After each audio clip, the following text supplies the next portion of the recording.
Thank you very much. And I'd like to ask Caroline, who's become very famous, big star, and she has a person who's a colleague of hers, a friend of hers, and that she has a lot of respect for, who comes from the area and knows exactly what's happening. Caroline, could I ask you to say a few words? Yes, sir. Here we have Hariana, who is from the continent of Africa. She's been a reporter here in the United States for many years, and she has a story to share with the press, with the media, and with these two fantastic leaders who have joined you today. So, Hariana, please. Why don't you come up here and talk so they can see? Sure.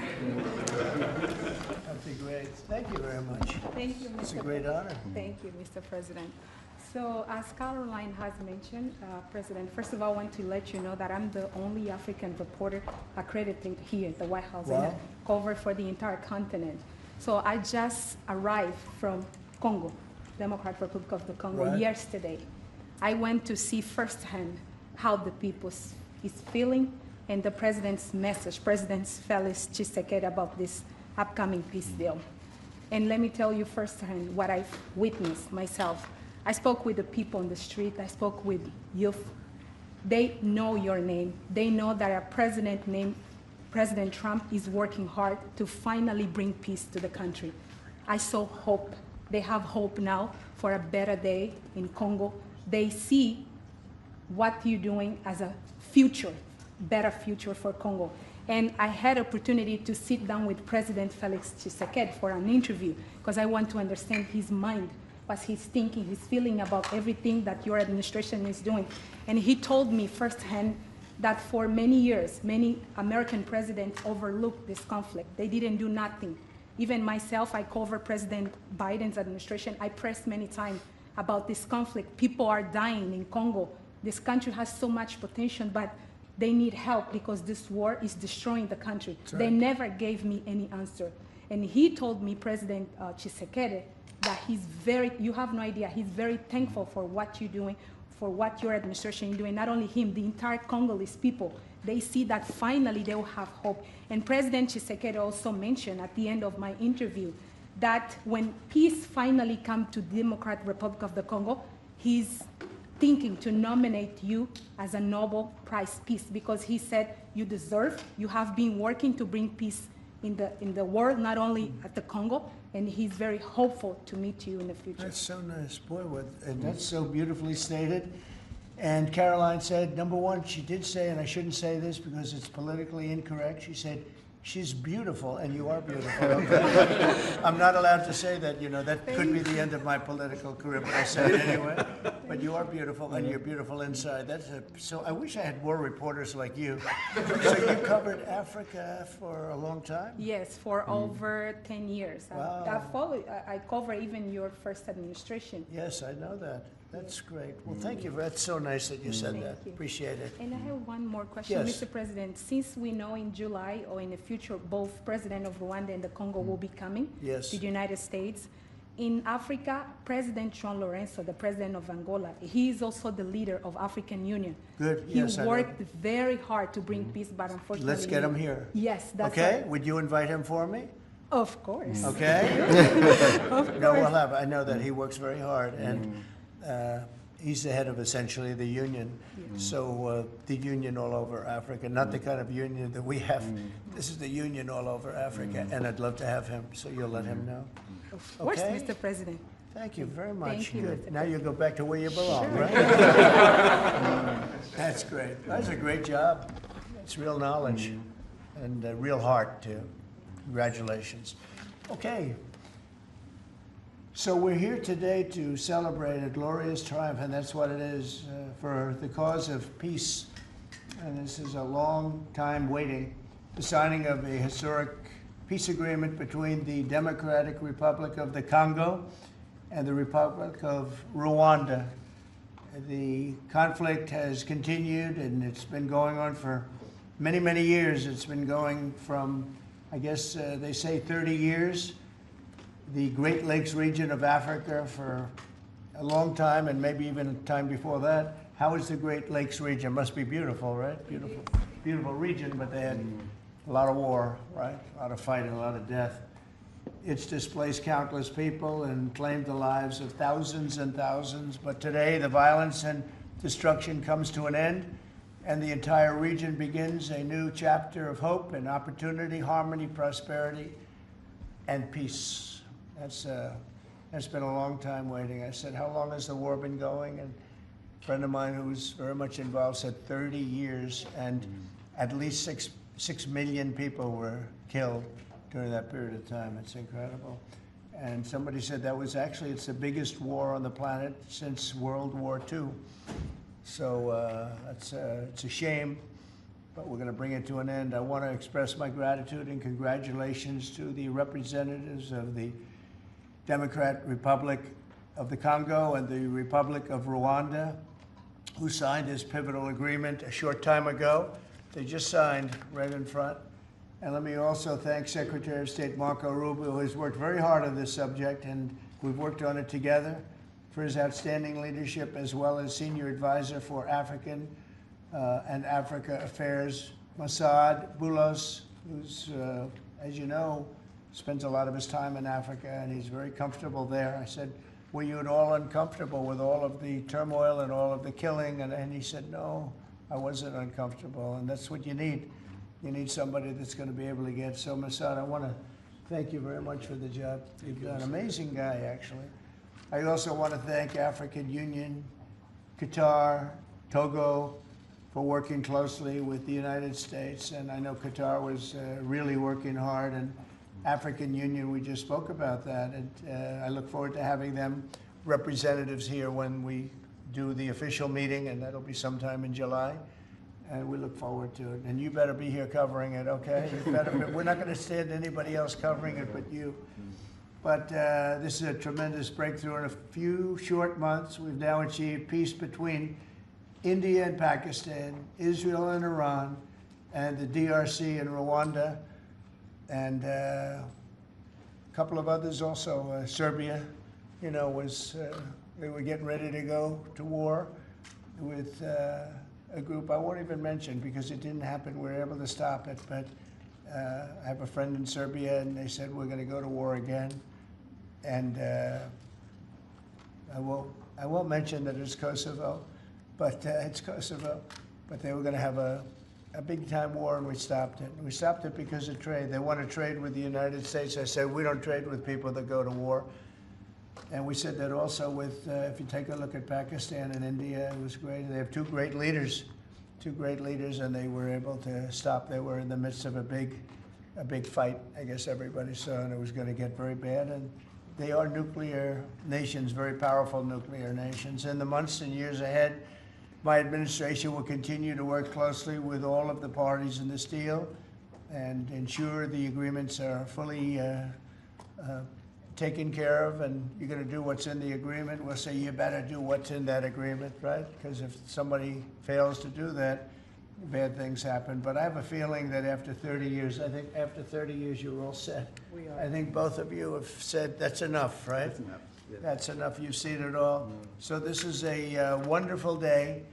It's a great day. We've had some tremendous success. It's been a great week between just coming back from a very successful trip. NATO's really pulled together. They have, they're going to spend over $1 trillion a year. Nobody expected a thing like that to happen. And we had the war, as you know.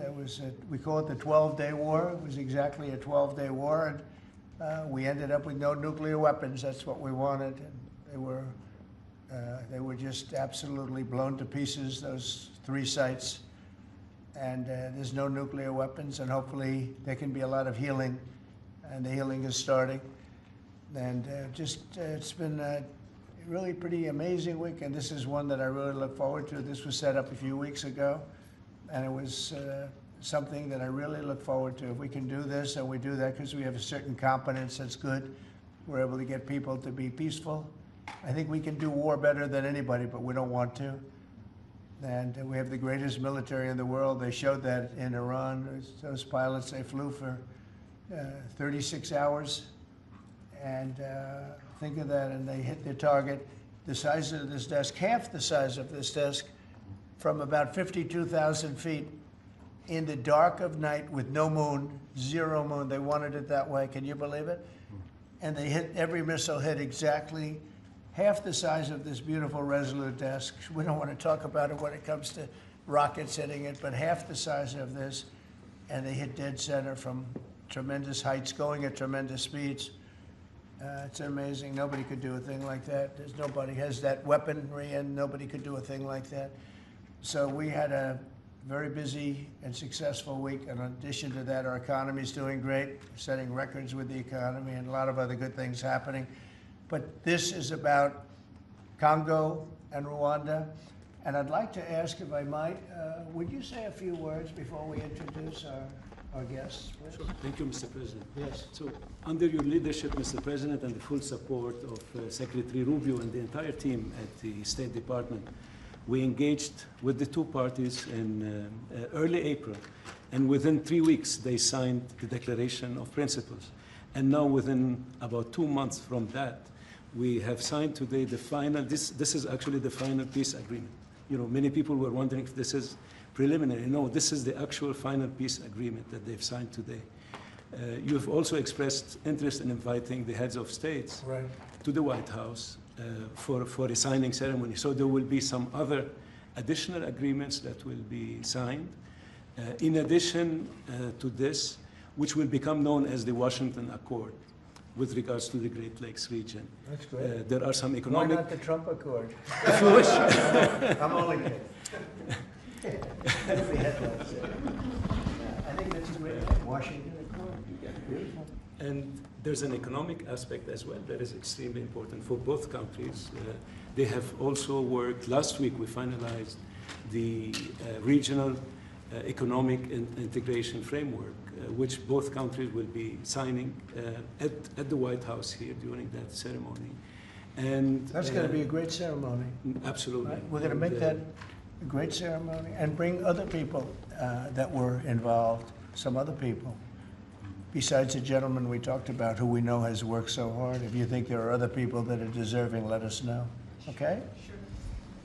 And there will be some bilateral agreements. We're negotiating a minerals deal with the DRC for critical minerals. Many American companies have shown interest in investing in the DRC, and these we're talking about long-term investments.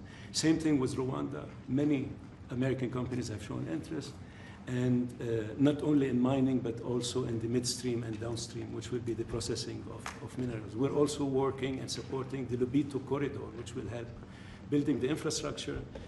Just 2 days ago, the United States signed, and supported a project of $1.5 billion for electric transmission from Angola to the DRC. And there are many other projects of that nature lined up. So we will be, under your leadership, Mr. President, we'll be working with the two countries very closely and with the support of Qatar to make sure that this agreement is implemented. And a lot of our companies are in both of these countries now, especially since we've been getting along so well. It's probably the way we were brought together. And we have a lot of our big companies are there, between rare earth and all of the other things that they do in Africa, which is very greatly expanding, especially in these two countries. You have earth, they consider it to be about the best in the world, actually, I've heard. So we're doing a lot of different things, and it's all going to bring everybody together. That's how this all began, I guess. But the big thing is, the big thing for me is there's really only one thing, and that's getting a peace treaty with two countries that have been fighting for 30 years. And but I want to thank you all. Will, if you could, Yes, you could bring the letters over. Of course, sir. So in front of you, as you said, sir, these are the actual agreements that were signed respectively by the foreign ministers of the Democratic Republic of Congo and Rwanda earlier today, witnessed by Secretary Rubio. We've also prepared for you 2 letters. This is to President Paul Kagame of Rwanda, expressing your appreciation and congratulations for everything that's happened already, and of course inviting him to Washington for, as Dr. Bula said, what we hope will be the Washington Accords, finally setting the terms for peace and prosperity in this region, hopefully for a very long time. That's great. That's beautiful. Very important. We're going to put a picture in there, right? As soon as this is over, they're going to put, we have a fast-moving photographer, Dan, who's going to put a nice picture of us Great. here, okay? Thank you. That's for you. And, Thank you. Thank you very and much. this is a letter to President Chikisade of the Democratic Republic of Congo, again congratulating him on settling this long-running war and inviting him to Washington, D.C. for the final conclusion of the agreement, hopefully soon. That's great.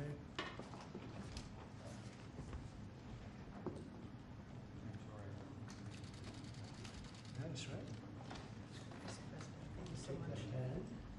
You take that pen. Thank you very much. Okay. So I'd like to ask JD to say a few words, our great Vice President, and then Marco, and go ahead. Great. Well, first, let me welcome the foreign ministers of Rwanda and Congo. It's great to have you in the Oval Office. And second, let me say congratulations to the President, to Secretary Rubio, and the entire team. I think for the people of these two countries, they should know that the United States is committed to the pathway of peace. But to my fellow Americans, this is really a celebratory moment. This is a big moment for our country because under the President's leadership, we've taken what was 30 years of killing and war, the worst war in terms of death count since World War II, and now we're on a pathway to peace. And so if I think about what I know about these two countries, for 30 years, pretty much the entire time that I can remember these two countries being in the news, much of the story has been about them fighting one another, about them killing one another. And now we can look forward to a future where my children will look at this moment as the beginning of a new story, a story of prosperity and of peace. So thanks to the President, congratulations to the entire team, and to my fellow Americans, we should all be really proud because it's amazing what active presidential leadership can accomplish when it's geared towards peace and prosperity, and that's what we have in the Oval Office right now. So great job, sir. Thank you very much, JD and Marco, and then we're going to ask the two principals to speak. Yes, sir. Mr. President, first of all, thank you. When I first came on this job a few months ago, you made it very clear that one of the priority of this administration under your leadership was going to be the pursuit of peace. And from day one, whether it's been in Ukraine and Russia, whether it's been Pakistan, India, whether it's been Iran and Israel, and in the continent of Africa, your priority's been on peace. And today we see this come to fruition. It's sad. Wars get a lot more attention than peace. But peace is harder than war. A lot harder, and I want to congratulate both of the leaders here and their respective presidents for choosing the harder path, which is often peace, than the easier path, which sometimes is war, as costly and as bloody as it may be.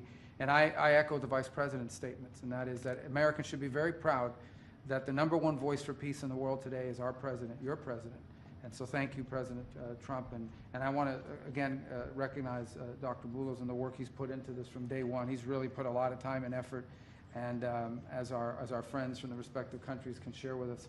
And last point, I do want to thank, you've done this already, but the African Union, Togo, and Qatar, who have been extraordinary partners and whose help we're going to need to continue to receive in order to bring all this to fruition.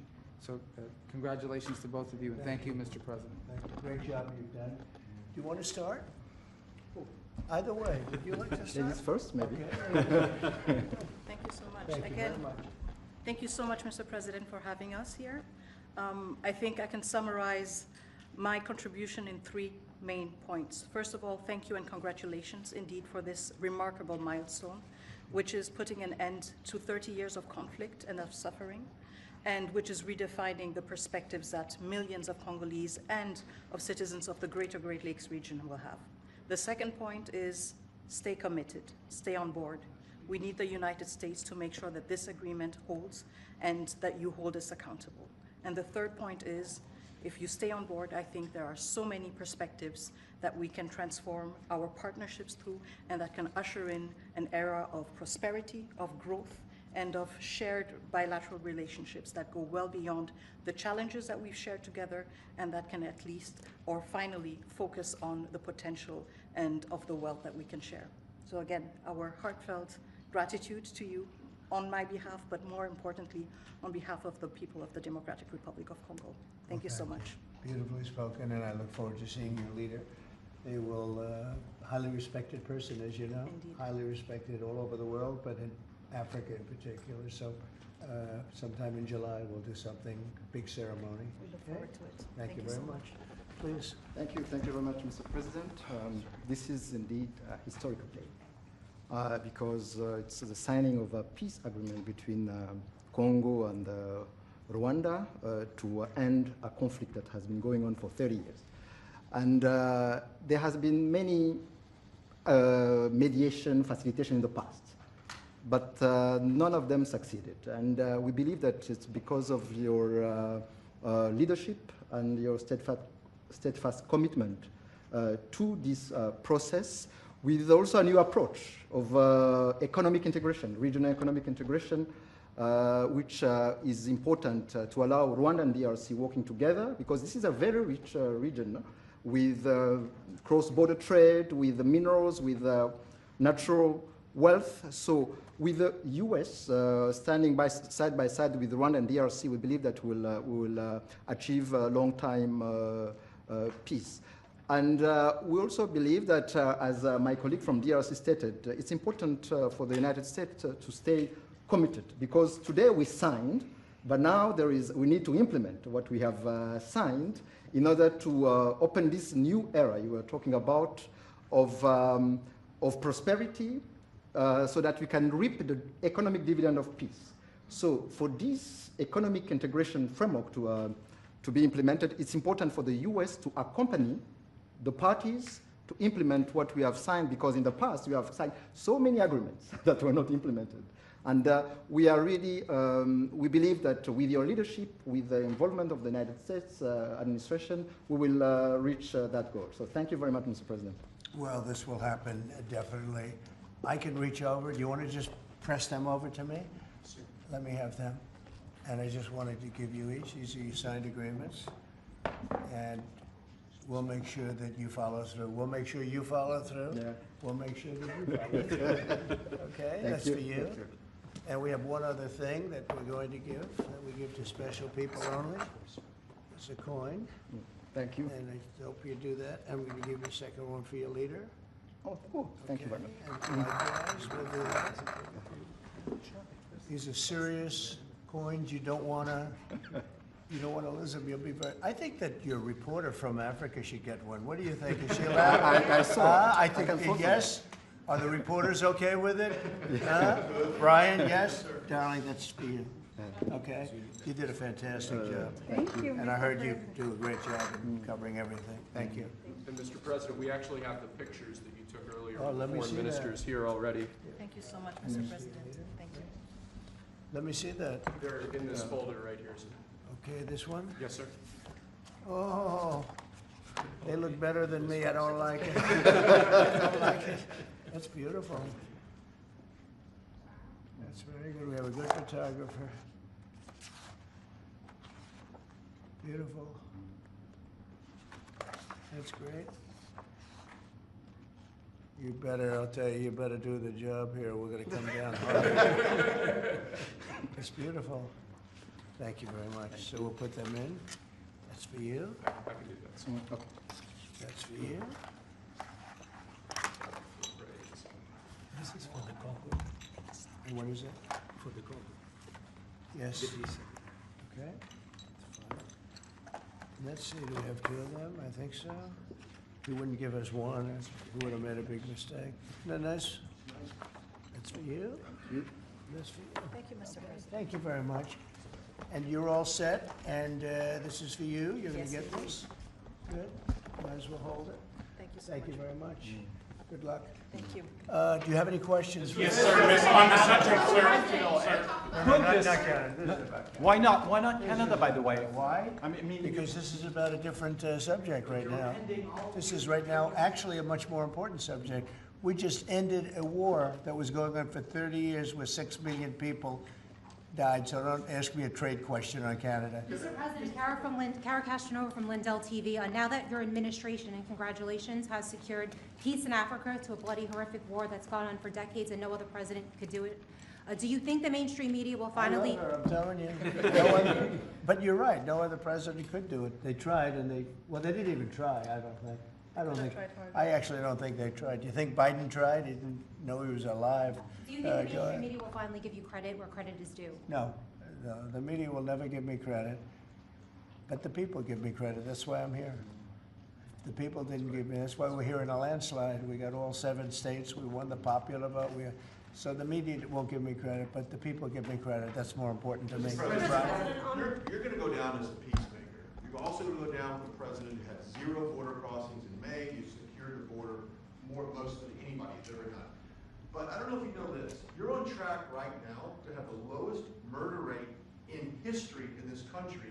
And I think a lot largely go to the fact we closed down the border. If you want to comment on that, you might go down as the lowest murder rate in U.S. history. Yeah, I saw that the other day, and it's an honor. I mean, and that's really even better because, you know, we've taken a lot of illegals into the country through the Biden administration that are murderers, 11,888 to be exact. And many of them are now gone. We got rid of them. They're back where they belong. But so it's a great honor. You know, if you took that out, the numbers would be even better. They've created a lot of problems. You truth social earlier about getting money to the air traffic controllers and the big beautiful bill, which hopefully, praise God, if we get this thing signed. What does that mean to that industry that have been suffering the last couple of years, quite a decade of being underfunding? How that changed the safety of air travel? Well, they've underfunded the airports for years, and I started the process of getting it completed in terms of the equipment necessary to land the planes, where the planes, like the helicopter accident with the plane, would have never happened if they had the right modern equipment. It would have been, bells and whistles would have been going on all over the place. And I had that all set, but when I wasn't here, they totally dropped it. You had a terrible head of transportation. We have a very good one now, Sean Duffy. But you had Buttigieg, and he didn't know a damn thing. He'd ride to work on his bicycle. He didn't know what the hell was going on. He was terrible.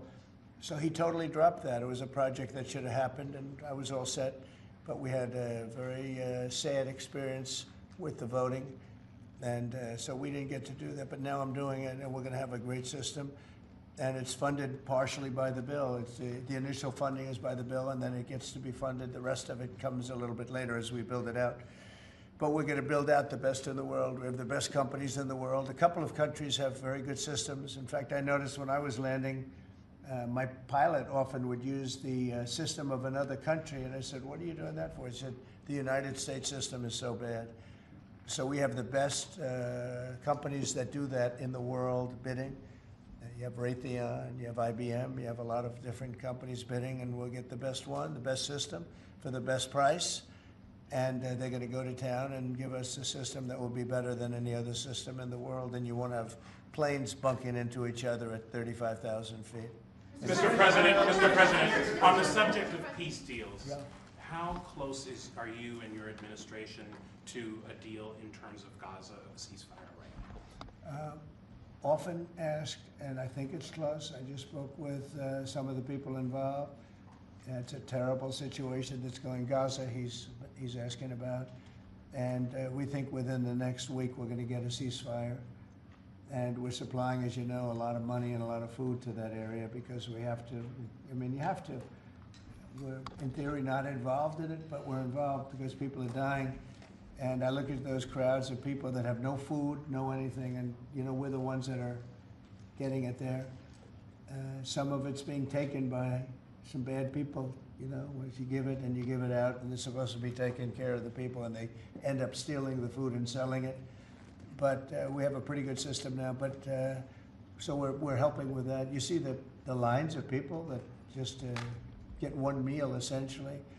But it's too bad. Other countries aren't helping out. Nobody's helping out. We're doing that because I think we have to on a humanitarian basis. Like this, we didn't have to get involved in Africa, but we did because we thought it was, I mean, I've been reading, like J.D. said, he's, you know, from much of his life, he's been just seeing this, about this brutal war. And it actually got a lot of publicity because of the level of brutality, right? It was, nobody's ever seen anything like it. And to be involved in that, I mean, I consider this the most important of my conferences today. We just had a great Supreme Court victory today, and everybody would say that was big, but, you know, we're talking about saving thousands and probably millions of lives here. This is more important than anything. So it's great, but we're working on Gaza, trying to get it taken care of. And again, you know, a lot of food has been sent there. And other countries throughout the world should be helping also. And on another conflict that I know you've been working on, sir, is it true that you have reached out with a letter to North Korea's Kim Jong-un? Well, if there is a conflict, I get along with him very, very well. and we'll get the conflict solved with North Korea. I've had a good relationship with Kim Jong-un, and I've gotten along with him really great, so we'll see what happens. But somebody's saying there's a potential conflict. I think we'll work it out if there is. It wouldn't involve us, but again, we're very far away from a lot of these places that we're solving problems with. But I enjoy doing it, I like doing it, and it's the right thing to do, and we have an ability to get it done, so we're solving things that we didn't have a lot to do. Serbia, Kosovo, I told you, we solved a potential disaster. I can tell you that some of the countries that you're not going to hear about, but some countries that were ready to go to war with their neighbor are not going to go to war with their neighbor, and that's a great thing. We have a number of them. But I'm very happy about India and Pakistan because they actually have nuclear weapons. You know, when you talk about Iran, they were trying to get it, but India has nuclear weapons, Pakistan has nuclear weapons, high-level nuclear weapons both, and getting that solved was really great. We did it through trade, so it was a great thing. Mr. President, when it comes to nuclear weapons, Mr. President, are you concerned that the Iranians may have some enriched uranium at Pickaxe Mountain? No. The last thing they're thinking about right now is enriched uranium. They're not thinking about what they want to do is they want to get back to life, and they do want to meet me, and we'll do that quickly.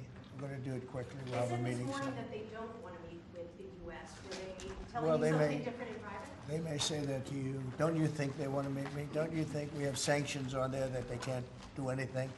Wouldn't you think that they want to meet me? I mean, they're not stupid people, but they went through a lot, and they suffered, and so did Israel. Israel suffered greatly. It was a nasty 12 days, and yeah, we'll see what happens. Are you considering sending Patriot missiles to Ukraine? Have you made up your mind about that yet? I may. Go ahead. On this context, Mr. President, there are a few unanswered questions that remain in this deal. For example, will Rwanda, on this deal, on this conflict, for example, will Rwandan troops pull back from parts of the DR Congo, and also will the M23 rebel group be allowed to remain in parts of eastern DR Congo? Do you have any answer to those Well, let questions? me ask you that question. You want to answer that one? It sounds like an interesting question for you. Go ahead, please. Thank you very much. In the agreement we signed, we have taken the concept of operation for the neutralization of the FDLR, which is a vicious genocidal movement, and the lifting of Rwandan defensive measures. So this was already signed last year in November, so we will implement it. This concept of operation to do both things, to neutralize this movement, which has been destabilizing Rwanda for many years, and to lift our defensive measures. As for the M23, in the agreement also, we have decided to rely on the Doha talks, because there are currently talks between the AFC M23 and the DRC government to have a peace deal also that will complement the Washington peace agreement. So both things are taken care of. Thank you. Mr. President, will the United States be enforcing this agreement? Or Well, we're going to be working with them to get it enforced. They can enforce their own agreement, but we'll be putting a lot of pressure on to make sure it gets enforced. The two people in this room are very, very capable people, and they'll get it done. I think they'll get it done. They love their, one thing I learned very quickly is how much you love your country and you want to get it done. And they know it has to get done, otherwise bad things happen. But I think we're well beyond that. Other presidents should have done what I'm doing right now. They never did it. I don't think they ever tried. I don't think it's like they couldn't do it. I don't think they ever tried. And if they did, they wouldn't be able to do it anyway. On the Mr. President, President, Yes. yes, thank you. Mr. President, can you share with us what can happen if one of the parts violate this peace agreement? Because we don't want war to come back to Well, DRC. I'd rather not say. I would just say that there are big penalties if they violate, and they're not going to. I don't think they will violate. I think they mean it, but we have very severe penalties, financial and otherwise. Okay. on the President, Sir, if you go back to your Truth Social post on Canada specifically. Why are you deciding to end trade talks with Canada, and what rate are you looking to set? So Canada put a charge on some of our companies, and Canada's been a very difficult country to deal with over the years. You know, we hear Canada, we have a great relationship with the people of Canada, but it's been very difficult, and they put a charge, and they were a little bit early, we found out about it. So and we have all the cards. We have every single one. We don't want to do anything bad, but they have, economically, we have such power over Canada. I'd rather not use it, but they did something with our tech companies today trying to copy Europe. You know, they copied Europe. It's not going to work out well for Europe either, and it's not going to work out well for Canada. They were foolish to do it. And so I said, we're going to stop all negotiations with Canada right now until they straighten out their act. Okay? Is there anything Canada can do to change your mind about this situation? Well, no, they put a tax on companies that were American companies that they shouldn't, a very severe tax. And yeah, I guess they could remove it. They will, but I don't really, I mean, it doesn't matter to me. We have all the cards. We have all the cards. You know, we do a lot of business with Canada, but relatively little. They do most of their businesses with us. And when you have that circumstance, you treat people better. They've had farmers that are getting like 300, 400, 200% in tariffs. Nobody's ever seen anything like it. We have cases, you don't read this and the people don't report, but they charge us 400% on some dairy products. 400%. Nobody writes that.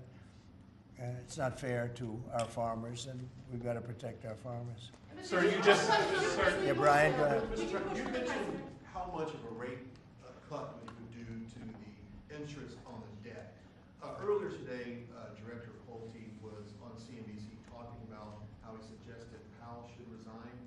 Any comments on whether or not Powell should step down? I know you've been. Well, I don't have a comment. I'd love him to resign if he wanted to. He's done a lousy job. Look, if you were there, you'd say, well, you know, the United States is doing well. They have no inflation. And if they do get inflation in a year or two, we'll start raising the rates. We'll get rid of the inflation, you know, and do other things. Biden had the worst inflation in the history of our country. 19%, but I think it was much higher than that. Frankly, they say 19%. I say, I think it's a lot higher than that. And we have almost no inflation now. We've done a great job in a short period of time. Energy prices are way down. Gasoline now is down to close to $2 in a lot of places. A couple of places I see it even broke. It's like $1.98 a gallon. We've done a great job on inflation and honestly, pretty much everything else. I think it's very sad the way people act. You know, you have a guy in there that with the stroke of a pen could lower interest rates and save us hundreds of billions of dollars a year. But he's a stupid person. You know, it's very interesting. I'm not sure if he doesn't understand it, because you should be able to understand it. It's sort of 101 economics, but I'm not sure of that. But think of it, with the stroke of a pen, he talks about costs. We can save $600 billion, maybe even, these are nice numbers for you, right? $900 billion, $950 billion by lowering interest rates. And it's really just more of a paper movement. It's not like you're not cutting anything, you're not cutting jobs, it's just interest rates. And we're number 40 or 44, number 45. Some places that you wouldn't believe that, you know, I don't want to be disparaging, but they pay a lower interest rate than the United States of America. And without us, everything blows up. You know, we sort of control the world in that sense. But we have a guy that's just a stubborn mule and a stupid person that is making a big mistake. He's making a mistake. And it lasts for years, because when you do the debt, now, I've instructed my people not to do any debt beyond 9 months or so. Get this guy out. And whoever is in there will lower rates. If I don't, if I think somebody's going to keep the rates where they are or whatever, I'm not going to put them in. I'm going to put somebody that wants to cut rates. There are a lot of them out there. And I said this morning, a lot of the business shows today were saying, you know, Trump is right. He should be cutting rates. Think of it. We have a great country. We're making a lot of money. We're taking in billions of dollars in tariffs. We have $15 trillion of money that wants to be invested here, which is a record. In 2 months, it breaks any record that we've ever had for a whole year, and not even close. 15 trillion, and it's going to be much higher than that. That's after essentially 2 months, because, you know, we've been doing it for about 2 months, 2.5 months. $15 trillion breaks every record in the book. There's never been anything like this. We have factories moving in, we have car plants moving in, we have everyone wants to be part of the United States. And as I told you, and I say it to everybody, when I was in the Middle East, the King of Saudi Arabia, and Qatar, and UAE, all great leaders, they have all great leaders. All three of them said, you got the hottest country in the world, and you did it in, at that time I was there for 4 months, because we got back a little while ago. But everybody says it, not only them. We have the hottest country in the world right now. The only thing is we have a Fed chairman that is, he doesn't get it. And you could have substantially lower. Like if we cut him 2 points, would save more than 600, think of it, more than $600 billion just because you cut. But you can't go out to the market and say, well, we have a guy that's got us at 4% or 4.5% and we want to pay 2% or 1%. I think we should be paying 1% right now. And we're paying more because we have a guy who's, you know, suffers from, I think, Trump derangement syndrome, if you want to know the truth. But he's not good for our country. The president of UK. No, Could you push not the you, president not you. A related question on banking. There have been reports, Mr. President, that your administration is considering issuing an executive order about debanking, which is the practice of banks denying services based on people's political beliefs or industries such as crypto, people involved in that. Would you be open or interested to sign such an executive order targeting debanking, and what might Well, I think the debankers, I think that banks, I can tell you because I've been a victim myself, because of my politics, that big banks were very nasty to us. And I actually think it was Biden's people that told them to be, because the one group of people that banks are afraid of are the regulators. They are petrified of the regulators. And I've seen the biggest banker. I can tell you, you see him on television all the time. If a regulator walked into the room, he gets all nervous and crazy. They're afraid of the regulators. And if the Biden people order the banks to be virtually closed, they can do anything they want. The regulators control the banks. It's not the president of the bank. The president of the bank is far less important to a bank than a regulator. And a regulator can put that bank out of business, just like bad prosecutors are very dangerous. You know, we had a couple. I had deranged Jack Smith and some others. And we kicked their ass, but it was, you know, it's a tough kind of a situation. Prosecutors are very dangerous. A great prosecutor is an amazing asset for a country, but a corrupt prosecutor, a bad prosecutor is very bad. Well, the regulators are the same thing, and when they tell the regulator to go and make life impossible for big banks or little banks, they really control it. So there is a lot of debanking, and they call it debanking, call it a lot of different names. Essentially, they make it impossible to do business, and those people are very bad and very dangerous, and they shouldn't be doing it. Sir, you told us that on taxes, Mr. President, could you please explain how taxes would go up by 68% if the bill isn't passed? Where does that number come from? Well, it comes from the fact that you have automatically the Trump cuts, which were the biggest cuts that we've ever had. Now, these cuts are even bigger. But from the last administration, we had the Trump cuts. It was a 5-year deal, and it comes due. When you add that to the cuts that you already have and other things, it amounts, according to what they tell me, about 68%. That would mean you'd have a tax, so that you know that the tax cuts that they got, the biggest tax cuts in our history, would immediately go up to that level. And that alone is a big chunk of the 68%. And then you have the other taxes that would accumulate, and they say that you'd have about a 68% tax increase. Sir, you said a moment ago that it won't work out very well for Europe on trade. Does that mean you want to cut off those negotiations as well and just tell them what? No, well, they've been very tough. Europe, the European Union was formed in order to take advantage of the United States on trade. That was why they were formed, and they're nasty. They're very nasty. We have a good relationship. I'm dealing with Ursula right now and the group.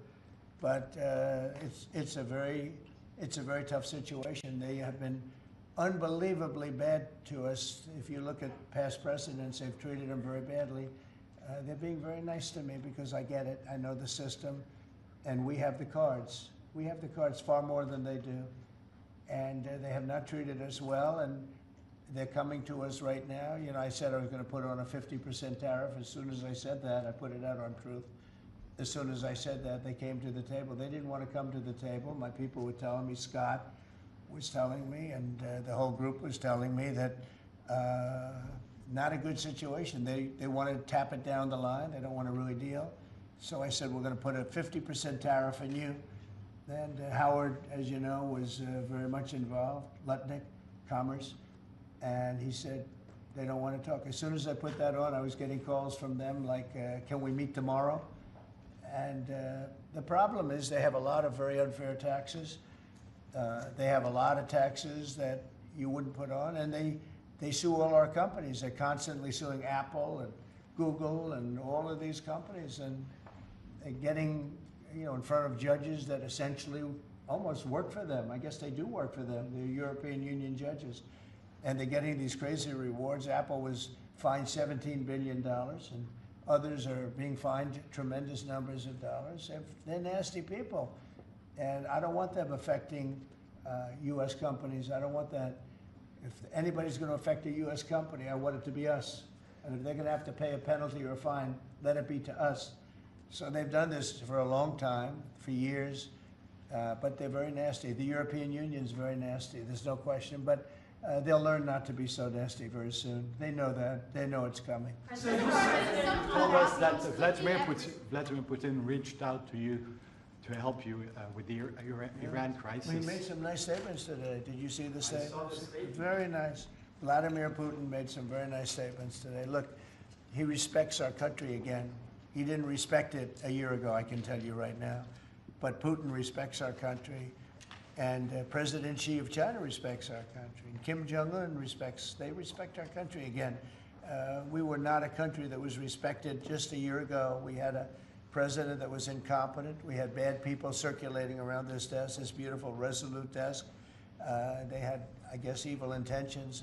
You couldn't be that stupid. I mean, they had evil intentions.